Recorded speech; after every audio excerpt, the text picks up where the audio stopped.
लाखों साल पहले धरती पर इंसान जैसा कोई जीव नहीं था। सिर्फ छोटे जीव थे जो पेड़ों से लटक कर जीते और बस जिंदा रहने की कोशिश करते थे। समय बदला और इन्हीं से नई नई मानव प्रजातियां बनी जो पेड़ों से उतरी, धरती पर चली, औजार बनाए और पहली बार आसमान की ओर देखा। लेकिन सवाल अब भी वही है, इन प्रजातियों में आगे कौन बढ़ा? किसने जानवरों, मौसम और भूख को हराया? और आखिर कौन बचा जो आगे चलकर आज के 7 अरब इंसान बना? इसलिए वीडियो को अंत तक देखिएगा। और अगर आप ऐसी रोचक और रिसर्च की हुई डॉक्यूमेंट्री पसंद करते हैं तो चैनल को सब्सक्राइब जरूर करिए, क्योंकि ऐसी डॉक्यूमेंट्री बनाने में हमें घंटों मेहनत और रिसर्च करनी पड़ती है। हमारी कहानी शुरुआत होती है लगभग 7 मिलियन वर्ष पहले। यह वह युग है जब धरती ने रूप बदला और उसके साथ जीवन ने भी। अफ्रीका का यह इलाका भाप से भरे जंगलों से सूखे और बंजर मैदानों में बदल रहा था। नदियां सिकुड़ रही थीं, पेड़ों की जड़ें कमजोर हो रही थीं और हवा में धूल और राख का स्वाद घुल गया था। यहाँ अब रहने वाले जीवों को नया रास्ता चुनना था या समाप्त होना था। इन्हीं पेड़ों पर रहते थे साहेलैंथ्रोपस चाडेंसिस, जो बंदर नहीं थे और मानव भी नहीं, यानी हमारे प्राइमेट्स की शुरुआती अवस्था थी। उनके हाथ अब पेड़ों को थामने से ज्यादा चीजें पकड़ने लगे थे। उनकी रीढ़ कुछ सीधी थी और गर्दन ऐसी कि सिर ऊपर नहीं जो आगे देख सके। ये छोटा बदलाव था, लेकिन विकास की दिशा बदलने वाला क्षण। इन्हीं पेड़ों की ऊंचाइयों पर एक छोटा समूह रह रहा है, चा साहेलैंथ्रोपस ग्रुप। आरू, जो सबसे तेज और सबसे साहसी है। लिया, उसकी साथी, जिसके हाथों में है उनका शिशु ओना। यही उनका संसार है। वे पेड़ों से फल तोड़ते हैं, छाल से पानी पीते हैं और शाखाओं के सहारे सो जाते हैं। नीचे धरती है, लेकिन उनके लिए वह एक डर है, एक अज्ञात दुनिया। लेकिन अब वह दुनिया बदल रही है। जिन पेड़ों ने उन्हें पनाह दी थी, उनकी शाखाएं सूखने लगी हैं। फल पहले जैसे नहीं रहे, पत्तियां कड़क हो गई हैं। आर्यू ऊपर ऊपर कूदकर हर दिशा में देखता है, पर उसे चारों ओर बस सूखा ही सूखा दिखता है। हवा अलग चलने लगी है और यह बदलाव आरू के दिल में कहीं गहरा डर छोड़ रहा है। पेड़ की सबसे ऊंची शाखा पर बैठा आरू आज फिर नीचे झांक रहा है। वहां घास की धीमी धीमी हरकत है, मिट्टी की एक गंध है और कहीं दूर कोई आवाज जो पेड़ों तक कभी नहीं पहुंचती थी। एलिया उसे संकेतों द्वारा रोकती है, नीचे मत जाओ, क्योंकि उस वक्त भाषा की कोई नामो निशान था। पर आरू जानता है पेड़ों पर अब सुरक्षित रहना भी आसान नहीं रहा। ओना भूख से रो रहा है। लिया उसकी पीठ थपथपाती है, लेकिन मां का दिल जानता है पेड़ों पर अब खाने लायक कुछ नहीं बचा। आरू लिया को देखता है, फिर ओना को, और पहली बार उसे लगता है कि नीचे उतरना शायद खतरा नहीं, एक जरूरत है। आरू धीरे धीरे शाखा से नीचे आता है। उसका दिल तेज धड़क रहा है। हर कदम के बाद वह रुकता है, क्योंकि नीचे की दुनिया उसके लिए नई है। लिया शाखा पकड़कर उसे देख रही है। उसके चेहरे पर डर भी है और भरोसा भी। और जब आरू का पैर पहली बार मिट्टी को छूता है, वह हल्का सा कांप जाता है। मिट्टी ठंडी है। इसके बाद लिया अब और रुक नहीं सकी। वह बच्चे ओना को गोद में लिए नीचे आई। तीनों पहली बार धरती पर साथ खड़े थे। यह पहली बार है कि यह परिवार पेड़ों के नीचे खड़ा है, खुले आकाश के नीचे, धरती के ऊपर। आरू अब धीरे धीरे खड़ा हो रहा है। पेड़ों में टेढ़ी रीढ़ रखने वाला आरू यहां अपनी पीठ सीधी करता है। उसके हाथ अब सहारा नहीं पकड़ रहे, वे हवा में खाली हैं। वह पहली बार चारों दिशाओं में 360 डिग्री में देख पा रहा है। यह नया एहसास है, जैसे दुनिया अचानक बड़ी हो गई हो। शाम का सूरज ढल रहा है।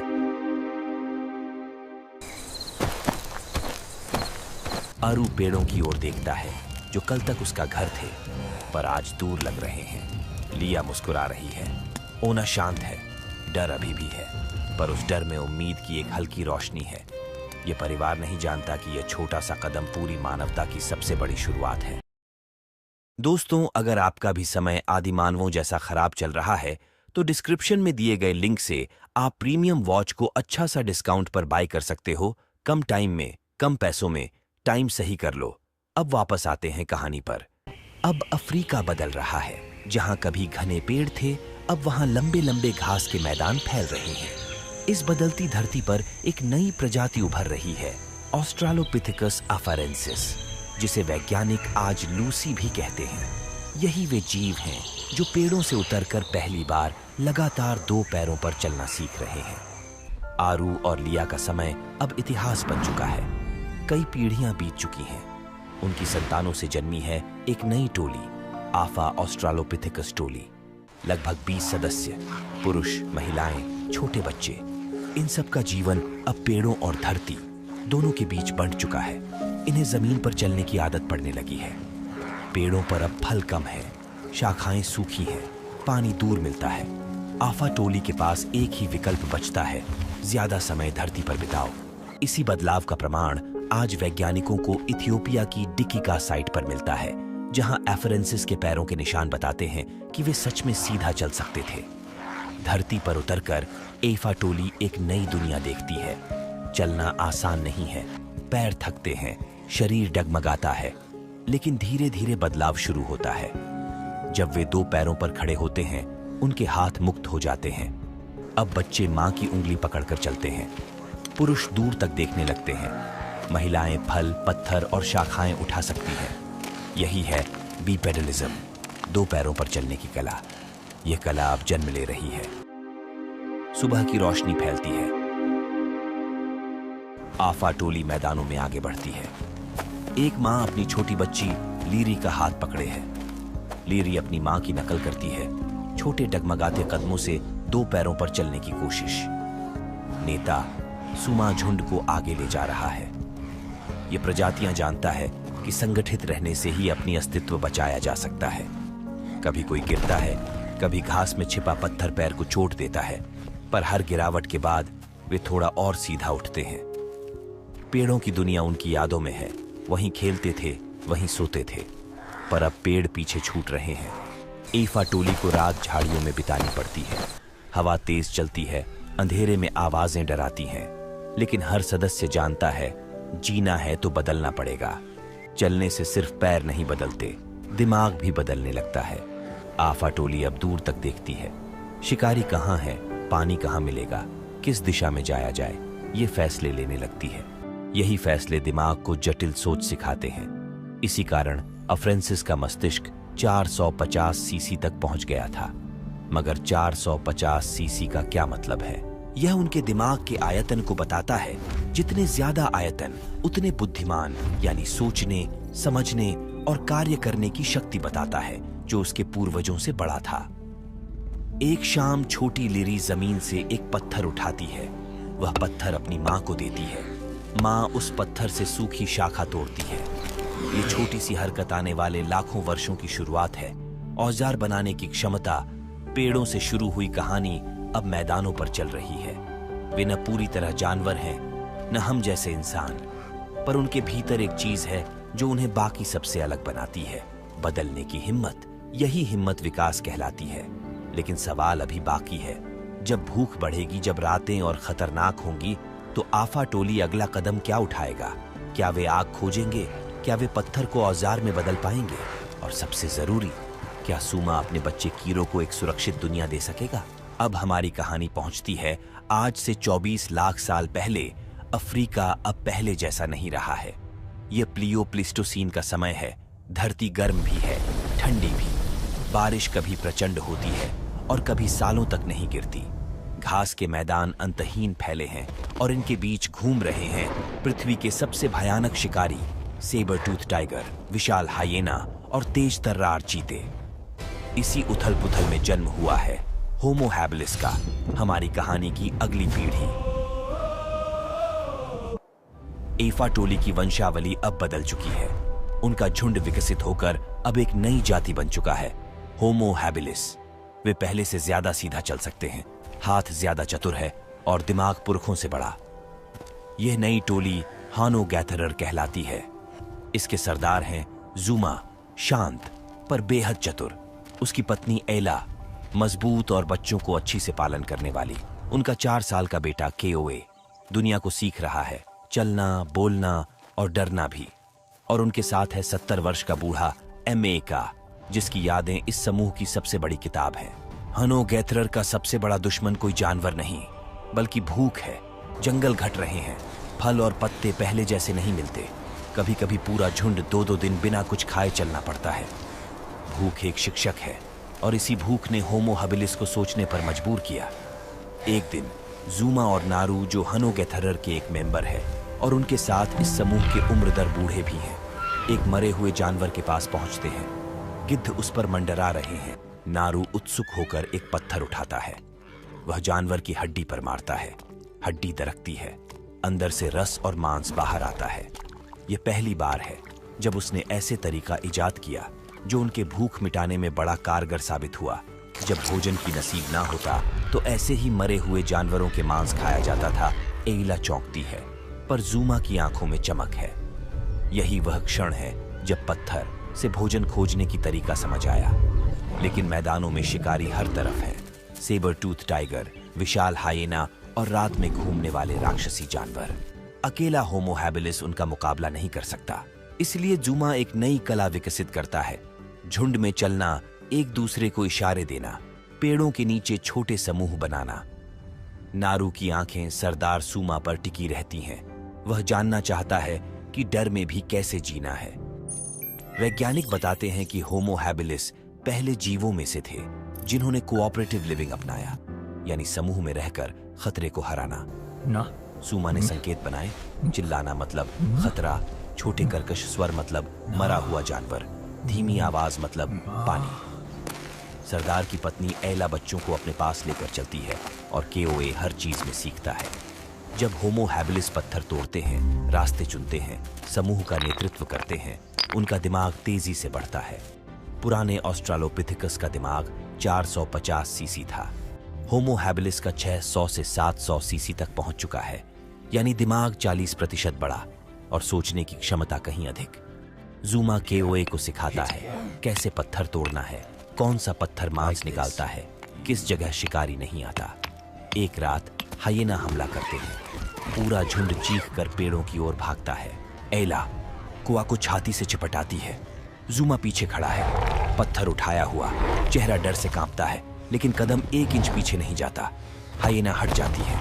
इस पूरे युग में होमो हैबिलिस ने 3 बड़ी चीजें सीख ली हैं: स्टोन, समूह, सोचना।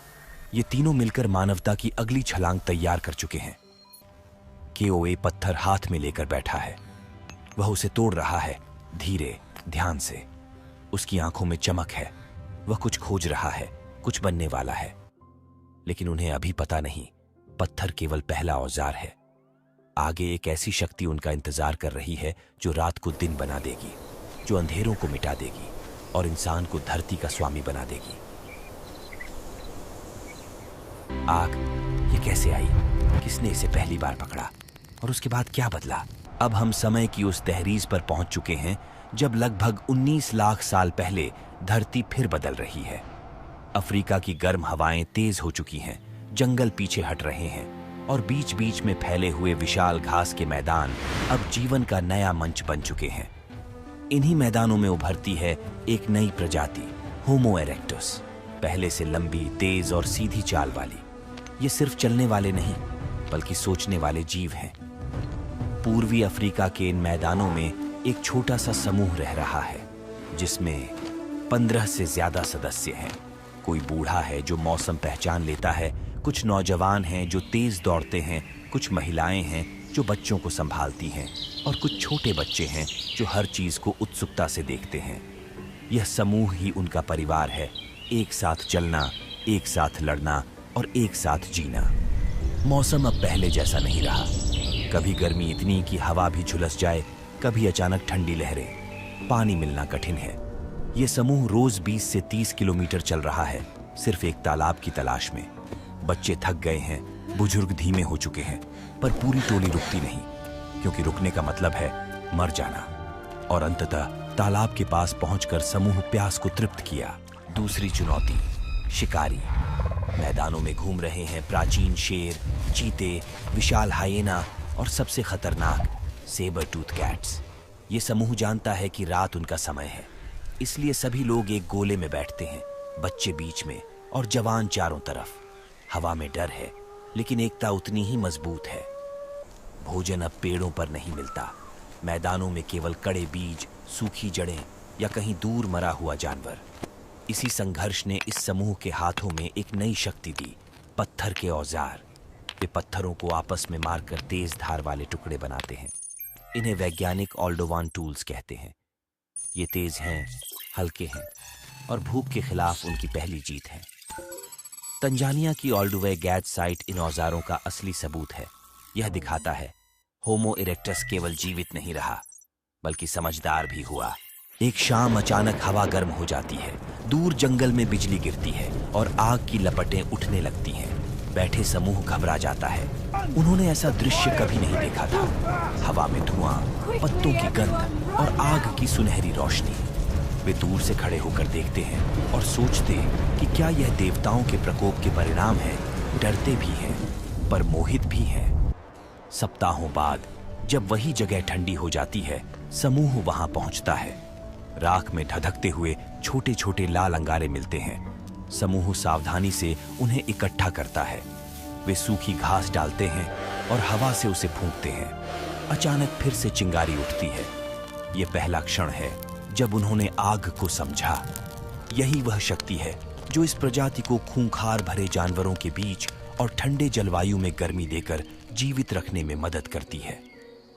रात को समूह आग के चारों ओर बैठता है। बच्चे उसकी रोशनी को छूने की कोशिश करते हैं। महिलाएं गर्मी महसूस करती हैं और पुरुष बाहर के अंधेरे को देखते हैं, जहां अब शिकारी कम आ रहे हैं। आग उनके लिए सिर्फ रोशनी नहीं है, यह सुरक्षा है, गर्मी है और उम्मीद है। आग ने उन्हें बदल दिया। पका हुआ भोजन आसानी से पचता है, जिससे शरीर मजबूत होता है। शरीर मजबूत होने से दिमाग बड़ा होने लगता है और यहीं से शुरू होता है इंसान का असली विकास। लेकिन क्या होमो इरेक्टस आग के साथ दुनिया को जीत पाएगा, या नेचर उन्हें नई चुनौतियों के सामने फिर झुका देगी, या इस धरती पर एक अन्य प्रजाति का दस्तक होता है। लगभग 7 लाख वर्ष पहले अफ्रीका का दिल फिर बदल रहा है। ये वह समय है जब मौसम अचानक गर्म होता है, फिर महीनों तक ठंड से धरती जम जाती है। जंगल टूट रहे हैं, नए घास के मैदान और पथरीली घाटियां बन रही हैं, और इसी बदलते अफ्रीका में एक नई प्रजाति उभर रही है, होमो हाइडेलबर्गेंसिस। ये पहले मानव हैं जो बोलने की कोशिश कर सकते हैं, ऐसे जो शायद आप नहीं समझ सकते। मिलकर बड़े जानवरों का शिकार कर सकते हैं और अपने परिवार के लिए सोच सकते हैं। समूह में सभी के अपने काम हैं।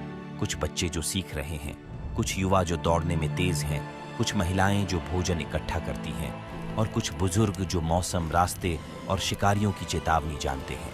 इन मैदानों में 30 से ज्यादा सदस्य वाली एक टोली रहती है, लेकिन इस पूरे समूह का केंद्र है नेता करो, उसकी साथी सिरा और उनके 2 बच्चे। बड़ों में एक है बोरो, जो मौसम, रास्ते और शिकारी की चाल सब पहचानता है। बाकी सभी युवा, माएं, बच्चे सब मिलकर एक परिवार की तरह जीते हैं। मौसम अब किसी नियम का पालन नहीं करता। कभी गर्म हवा ऐसे जलाती है कि दिन भर चलना मुश्किल, और कभी अचानक ठंडी हवा हड्डियों तक उतर जाती है। इन मैदानों पर खतरा सिर्फ मौसम नहीं, यहाँ घूमते हैं प्राचीन शेर, विशाल हाइएना और घात लगाकर हमला करने वाले सेबर टूथ शिकारी। खाना अब आसानी से नहीं मिलता, पेड़ों पर फल नहीं, मैदानों में सिर्फ कठोर जड़ें, कड़े बीज या कभी कभार मरा हुआ जानवर। टोली को अब अपने दिमाग का इस्तेमाल करना होगा, और इसी जगह मानव इतिहास की नई क्रांति जन्म लेती है। कारो एक पत्थर उठाता है, एक और पत्थर पर जोर से मारता है। एक तेज चिकनी धार निकलती है। समूह उत्सुकता से देख रहा है। सिरा धीरे से फुसफुसाती है, यह अलग है, यह काट सकता है। कारो फिर कोशिश करता है, बार बार, और कुछ ही मिनटों में पहली बार ऐसी जैसा औजार बनाया जिसे आज वैज्ञानिक लेवल 1 तकनीक कहते हैं। सुबह की धूप में समूह एकजुट होता है। आज भोजन खोजना जरूरी है। एक बड़ी प्लान बनती है, अकेले नहीं, मिलकर शिकार करेंगे। कारो बुजुर्ग बोरो की सलाह मानता है और उनके कहे अनुसार नौजवान 2 तरफ फैल जाते हैं। महिलाएं और बच्चे पीछे रहते हैं। सभी अपनी अपनी जगह खड़े होते हैं, और जब सामने एक बड़ा हिरण दौड़ता है, कारो और युवा सदस्य लंबे नुकीले भाले फेंकते हैं। इसके बाद यह शिकार इन समूह के लिए दबाव बन जाता है। शाम को टोली आराम करती है, युवा नाचते हैं, खेलते हैं और यहीं शुरू होती है उनके जीवन की सबसे मानवीय कहानी। महिला अपने पसंद के साथी चुनते हैं, जो सिर्फ ताकत नहीं बल्कि समझ, देखभाल और बुद्धिमान हो। सीरा ने कारो को इसलिए चुना था क्योंकि वह सिर्फ मजबूत नहीं बल्कि शांत, सोचने वाला और समूह की परवाह करने वाला था। पानी खत्म हो रहा है, शिकारी बढ़ रहे हैं और मैदानों में भोजन कम हो चुका है। टोली दूर क्षितिज की ओर देखती है, जहां पहाड़ नीले नजर आते हैं। यहीं से निर्णय होता है, यदि अपनी प्रजाति को बचाना है तो यहां से निकलकर दूसरी दुनिया में जाना चाहिए। हमें आगे बढ़ना होगा।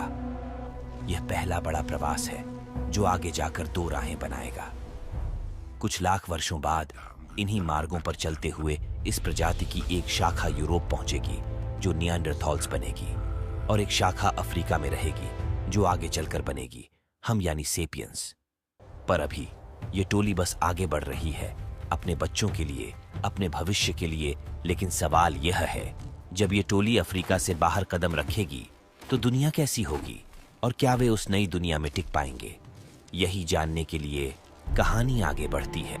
ये टोलियां धीरे धीरे यूरोप की तरफ पहुंच रही हैं, जहां धरती सफेद बर्फ की मोटी चादर से ढकी है, हवा हड्डियां तोड़ देने वाली है और हर सांस जैसे सीने में जम जाती है।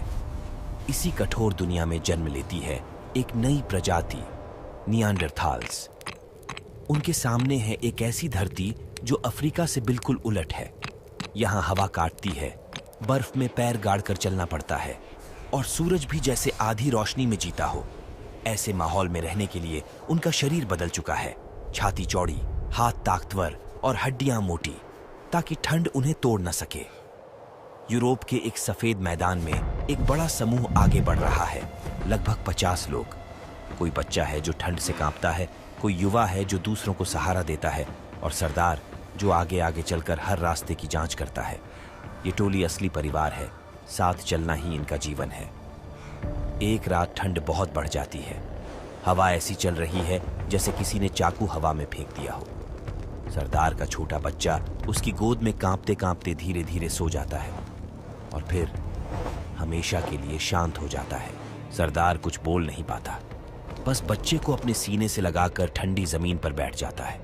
पूरी टोली उसके चारों ओर खड़ी है, सिर्फ हवा की आवाज बची है। पर सरदार समझ गया, अगर उन्हें और समूह को बचाना है तो खुली बर्फ में नहीं, उन्हें किसी सुरक्षित जगह की जरूरत है। टोली पहाड़ियों की ओर बढ़ती है, जहां उन्हें एक गहरी गुफा मिलती है। अंदर हवा कम है, दीवारें गर्माहट देती हैं और पहली बार पूरे समूह को लगता है यह हमारा घर बन सकता है। गुफा की दीवारों पर वे हाथ फेरते हैं, नमी महसूस होती है, सुरक्षा महसूस होती है। बच्चे इधर उधर दौड़ते हैं और महिलाएं अंदर पत्थरों का घेरा बनाती हैं। यह अब सिर्फ आश्रय नहीं, यह उनका संसार है। यहाँ रात को समूह बैठता है, आग जलाई जाती है और बुजुर्ग पुरानी कहानियां सुनाते हैं। गुफा के बाहर शांति नहीं है। बर्फ में घूमते हैं भयंकर जानवर, विशाल भेड़िए, गुफा भालू और वे शिकारी जिनकी आंखें अंधेरे में चमकती हैं। टोली जानती है, यदि हम नहीं शिकार करेंगे तो हम खुद शिकार बन जाएंगे। इसलिए हर सुबह कुछ युवा गुफा से बाहर निकलते हैं, ठंडी हवा में, बर्फीली जमीन पर। वे कोई साधारण तरीके से शिकार नहीं करते। वे चुपचाप इशारों से बात करते हैं, बिना आवाज, बिना भाषा। कुछ सदस्य झाड़ियों में छिपते हैं, कुछ बर्फ में बने छोटे गड्ढों में, और कुछ जानवरों को डराकर उधर भगाते हैं जहां बाकी इंतजार कर रहे हैं। फिर एक झटके में बड़े भाले उनकी ओर बढ़ाए जाते हैं। ये रणनीति ही उन्हें जीवित रखती है। शिकार पकड़ लिया जाता है, पर असली बात यह नहीं। असली बात है कि वह कैसे बांटा जाता है। बच्चे, बुजुर्ग, गर्भवती महिलाएं, पहले खाना इन्हें मिलता है। टोली आपस में लड़ती नहीं बल्कि एक दूसरे को संभालती है। यह सिर्फ समूह नहीं, यह सबसे पुराना मानव समाज है। जब रात में समूह के पास खाली समय होता है, तब गुफा की दीवारों पर वे निशान बनाते हैं, लाल मिट्टी, कोयले और पत्थर से। ये सिर्फ चित्र नहीं, ये उनके दिल की भाषा है। उनके हाथों के निशान यह बताते हैं, हम यहाँ थे और हम साथ थे। हजारों साल बीत चुके हैं। ये समूह अब बर्फ को अपना घर मान चुका है। चौड़े सीने, मजबूत हड्डियां और ठंड से लड़ने वाला शरीर। लेकिन इस साम्राज्य एक समय था जब यह बर्फ उनका रक्षक थी, लेकिन अब वही बर्फ बदलने लगी है। मौसम अजीब हो रहा है, कभी महीनों तक कड़ाके की ठंड और अचानक पिघलती हुई घाटियां। समूह को समझ नहीं आता कि इस बदलती धरती में किस दिशा में जाए। जानवर अब कम हो गए हैं। जिन विशाल शिकारों पर यह समूह निर्भर था, वे दक्षिण की ओर खिसक रहे हैं। हर शिकार में कई जानों का जोखिम, लेकिन सफलता कम। कभी कभी पूरा समूह सिर्फ एक हड्डी के टुकड़े पर दिन गुजार देता है। धीरे धीरे इन बर्फीले जंगलों में दूसरी प्रजातियों के पद चिन्ह मिलने लगे हैं। पतले, तेज, फुर्तीले। ये होमो सेपियंस हैं जो दक्षिण से आते हैं। वे तेजी से चलते हैं, दूर तक सोचते हैं, बड़े समूहों में रहते हैं और नई भाषा, नए औजार और नई रणनीतियों के साथ आगे बढ़ते हैं, जिससे यह प्रजाति नेंडरथल्स का अस्तित्व खत्म हो गया और कहीं तो सेपियंस के डीएनए में ही घुल गए। आखिर वह प्रजाति की शाखा जो अफ्रीका में ही रह गया था, उसके साथ क्या हुआ?